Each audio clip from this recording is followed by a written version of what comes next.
Hey guys, it's Isabella. Welcome back to my channel, or welcome to my channel if you are new.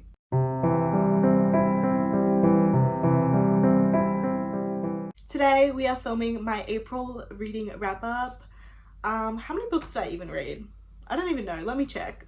I read a total of 6 books in the month of April and I DNF'd 1. So I'm pretty happy with that number. That's around my average and I had some pretty good reads this month. I'm going to insert all of the photos of the books I read because for some reason I only have one physical copy. I guess I just had a lot of library books and ebooks and audiobooks, like my Kindle and stuff this month. So in terms of reading my physical TBR, probably wasn't great, but that's okay. The first book I'm going to talk about, these aren't in any particular order, I'm just going to say what comes to mind. But the first one is My Year of Rest and Relaxation by Otessa Mosfegh. I don't know how to say her name. I gave this 3 stars. I thought it was okay, but it's definitely not a book that I would actively recommend to anybody. If you don't know the plot of this story, it follows a girl who has a really dodgy psychiatrist and she gets all these medications that allows her to quite literally sleep for an entire year. I mean, she wakes up for short periods of time, but it's just following her doing that, and that's quite literally it. I thought it was a semi-enjoyable read. Like, I was interested until about the 3/4 mark, and then I'm like, okay, I'm a little bit over it now, because it is repetitive, and I knew going into it would be repetitive, but it's just like depressing as well. And whilst I was really into it, I think by that point I was a little bit like, let's hurry this up please. The ending was really sad and unexpected. Like, I did not see that coming. It just hit me in the face and I was like, I literally read it a few times to make sure I was reading it right. I'm obviously not going to spoil it, but I'm not really sure how I feel about it, honestly. Yeah, I don't know.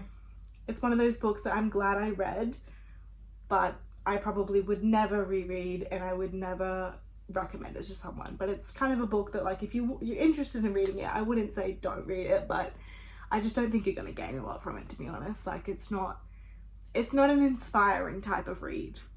Personally, I don't think it is, but that might be an unpopular opinion. I don't really know.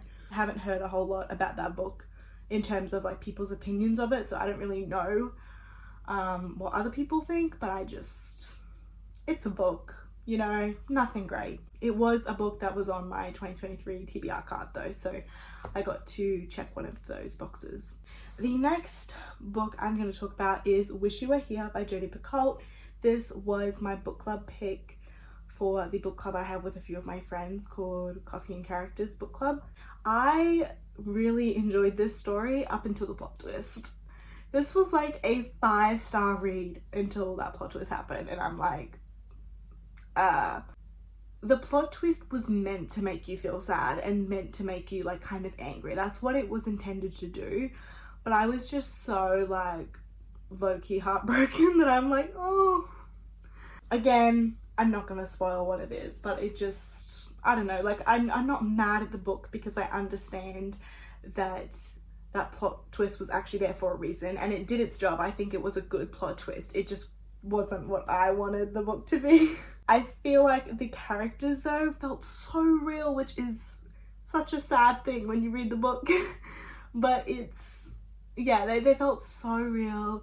It's a very like vacation-y book, but if you're on vacation, I'd probably only read until like halfway and then I'd just stop reading until you get home, because otherwise it might kill the vibe a little bit. But it was really good in terms of like atmosphere and characters, but that was up until the plot twist. And then when the plot twist happened, I was like, nah, I don't really want to read it anymore. I would probably give this like a 3.5, somewhere along those lines. I enjoyed it more than My Year of Rest and Relaxation, but I don't think it's quite a 4-star, so maybe like a 3.5. But I definitely would recommend this book. Just know it's not really a happy book, but it's not like a oh well, it kind of is a rip your heart out book. I don't know. If you want to feel disappointed, it's a good book. But not in the way that the book was bad, just in the way like the story is kind of disappointing, which is the point of it. The next book I read, or books, I don't really know, it's the Orange Collection, collection 1, and then there's a second collection. So I think this is volumes 1 to 3, and then the second collection must be like 4 to 5 or 4 to 6, I'm not really sure. But this surprised me. I got this book, right? And if you've read this, you're gonna laugh at me. I got this book because I thought, this looks like a fun, like happy little manga. You know, I don't really read much, but I was at the library and I saw it and I thought, that looks interesting. Let me pick it up for like a fun little read. No, this was not a fun read at all, but I did give it 5 stars. Like 5 stars on like a manga level, you know what I mean? Like it made me cry multiple times. Wasn't expecting that from a manga book. I will say this now, this is not a happy book at all. It's a very eye-opening book though. Like I would recommend this. This is much more of like a sad, but like there is hope. I know I'm gonna be heartbroken at the ending, which I haven't read the second collection yet for a reason. I'll get to it eventually, but I'm not in any hurry because that's just gonna make me sad. But it's like sad in a good way. I really enjoyed it and would definitely recommend picking it up. It was a lot of emotions and I loved the characters too. And usually I don't get too attached to manga, but I did and it was lovely. Next, I picked up They Came From the Ocean, I think is what it's called, by Boris Bakiak. This was the last book I had to read in his Creatures Encounters series. So I finished a series, I think this is my first series I've technically finished in 2023. Yes, thank you very much, I've done great. This, I was expecting to hate because it's like a horror, he writes horror, but it's not like in your face horror. It's more of like a thrilling type of horror. And I really enjoy it. He's on Kindle Unlimited, so if you have Kindle Unlimited, highly recommend checking him out. I think later on in the year, I'm gonna do like a video dedicated to him and like ranking his books, because this is my 4th book I've read from him this year, so I'm clearly enjoying him. But this one was actually my favorite I've read, which shocked me because I thought it would be my least favorite. I mean, I want to say I enjoy his characters, but honestly, Boris Bakiak doesn't really write super likable characters, although I think I remember I actually did kind of like the characters in this book, which I was a bit surprised by because usually I hate them, which is the point. Like he writes unlikable and unreliable main characters, but I really liked this group of characters. It was definitely much more, actually no it wasn't, I was gonna say it's much more in your face kind of like horror scenes, but it's really not. Like it's him. Like he writes very similar in all of his books, so if you like one you probably will like all of them, and if you don't like his writing then you probably won't like his other books. He's very similar in the way he writes, which I like in authors. I like consistency. This story just follows this like underwater, I don't even know how you would describe it, like an underwater station, I guess, that like, I don't really know. Like, you know how like space and there's like space stations, it's like an underwater station type thing, and people, they go around submarines and stuff, and then this guy goes missing, like he's part of like a maintenance crew I think, or something super like deep, and he goes missing. But then there is like a stress alert that there must be something on his suit or something that he can press or something to say that like he's in trouble, but they thought he was dead, so they're like, oh, he's alive. So they send a crew down to try and rescue him, and of course that was silly. I'm not going to say much more. I totally could, but I'm not going to because I don't want to spoil it. But I would highly recommend if you like horror type thrillers. It's not over the top horror in my opinion, but it's just enough that makes it like fun, and probably not fun, probably not the best word to use, but you know, like interesting. I then read a poetry book, The Princess Saves Herself, in this one, which is actually a book I've wanted to read for so long, and I've just never picked it up because they're so expensive. But I found it in a $7 bookstore when I was on holiday. Yup. I found quite a lot of good books. I will leave my book haul link down below if you want to go check that out, because I found so many books and they were literally like $7. It was crazy. That is one of the books I got though, and it was amazing. And it made me want to actually write a poetry book. I like got inspo from it.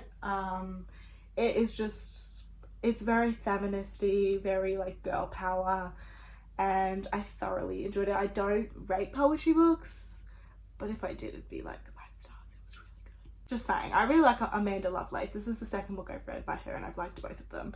She's very much girl power poetry, which I love. And the last book I read before I talk about my DNF is The Blood Countess. Oh, I'm so excited to talk about this one. This I read via audiobook, and I actually finished it, and I'm so proud of myself because I start so many audiobooks and I never finish them because my attention span just does not last. It does not last. But I actually managed to finish it. The narrator was fantastic. I'm currently reading the second book, and I'm not gonna lie, I'm a little bit upset because it's a different narrator, and I loved that narrator. I don't know what her name was, but I'll put it on the screen. She was such a good narrator. Like, she made the story literally sound like I was in a movie. The second narrator for like the second book isn't bad. I'm actually listening to it, and you know, so it's obviously not bad because I'm one of those people that will not listen to an audiobook if the narrator's frustrating. So she's good, but I just really love that first narrator. So I'm definitely going to try and see what other books she has narrated and listen to them because she just was so good. And I don't know if I would have liked the book as much if she wasn't the narrator. I'm not sure, but it was really good. I think it's the one I'm reading now, which is the second book, which is The Spider Goddess. I read that like a few years ago, and I was really confused because it didn't really make sense, and I was like, why does it not make sense? And it's because it was part of a series and I didn't know. And there were a lot of things that referred to like the first book, but I didn't read the first book, so I'm like, what am I reading? I didn't understand. It's because you read the second book in the series, Isabella. So I've restarted it and I've actually read the first book now, and yeah, I think I rated it 4.5. I really wanted to give it a 5-star, but I will say there is one thing about it, and it was a really big critique, and it really, like, why is that in there? There is a part of the book where the author, God, I don't even want to talk about it because it's literally, I try and pretend like I didn't read that because it was literally like, what? And you know what, I remember, I think in the second book, when I read that, the same thing was said. So it's like a reoccurring thing that she has said throughout the series. It wasn't just a one and done thing. Because I remember when I read it in the second book a few years ago, I was like, and she said it again. I was like, oh no. So the author, basically in this world, the term vampire is offensive and you have to refer to them as sanguine. She compares the word vampire as offensive as the N-word, which I was just like, girl, come on now, like really? I just feel like that was not a good comparison, and a lot of people are probably going to be very offended by that. I was offended, and I'm not even like the group that you know, I'm not a person of color, and I was like, what did I just read? And it's very disappointing because this book was so good other than that, and if it wasn't for that I probably would have given it 5 stars, but I just can't give a book 5 stars when it has that in it because I just feel uncomfortable. But other than that, it was a great book. I loved the atmosphere of it. It was very, very, very, very atmospheric. I felt like I was there. I don't know if it is a Wednesday retelling. I think it is loosely a Wednesday retelling because they live on Adams Avenue, and there were a lot of names like Morticia in there that were like Wednesday related, and then she also has the visions that Wednesday has of like death and stuff. So it's obviously very loosely inspired by Wednesday, and I saw that throughout the book. So I thought it was really interesting. I didn't know that, and then I caught up on it like when I was reading. I was like, oh, is this Wednesday? So it's cool. I wouldn't say it's like necessarily a retelling, but it's very much inspired by it. Like, I reckon if you like Wednesday, you'll like the book. It's very creepy and interesting. I would say it's very, I think it's YA. It's definitely YA. So it was kind of predictable, but I wasn't mad about it because it was enjoyable, and I loved the characters. Again, the world, like that's what really got me into it, was the atmosphere. The author described the world very well, and it was very interesting. And then for my DNF, I DNF'd The Soulmate Equation by Christina Lauren. This I only DNF'd because I wasn't like diehard loving it. I think it would have been like an okay read, and I'm not saying it's not a good read. I just wasn't like obsessed, and I don't read a lot of romance, so when I do, I like need to be in it, or I just don't want to pick it up. And every time I pick the book up, I was like, ugh. So I was just like, no, I'm gonna put the book down. It wasn't like getting me. I'm pretty sure I would not have given it any more than 3 stars, and I just have too many books to read to be reading books that are just meh. So I was just like, I can put it down, and I've ended up selling my copy anyway pretty quickly, so someone else can enjoy that book. Anyway guys, that is my April reading wrap up. Thank you so much for watching. Feel free to comment down below your favourite book that you read in April. I think mine was probably the Blood Countess. Even though I rated Orange 5 stars and the Blood Countess 4.5, I feel like the reading experience of the Blood Countess was just unmatched. So I think that was my favourite read. But let me know your favourite read down below. Don't forget to like, comment and subscribe, and I will see you in my next video. Bye guys!